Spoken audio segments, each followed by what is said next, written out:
இந்த அப்பா இயேசு மட்டும் என் வாழ்க்கையில இல்லைன்னா 23 ஆண்டுக்கு முன்னதாகவே நான் மண்ணோடு மண்ணாய் போயிருப்பேன். நீங்க சொல்ல முடியுமா? உங்க வாழ்க்கையில இயேசு, ஏன் இப்படி கத்துறேன், ஏன் பாடுறேன், ஏன் கதறேன், ஏன் துள்றேன், ஏன் ஆராதிக்கிறேன், ஏன் கர்த்தருடைய நாமத்தை மகிமைப்படுத்துறேன்?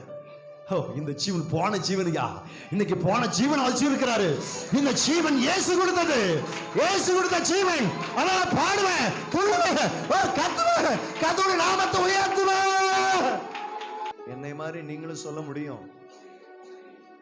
இயேசு மட்டும் என் வாழ்க்கையில வரலன்னா இப்படிப்பட்ட பேருள்ள நபர் இல்லை. இருந்தாங்க, ஆனா இப்போ இல்லைன்னு தான் சொல்ல முடியும். உண்மையை சொல்ல முடியுமா உங்களால? உண்மையை சொல்ல முடியும் தானே?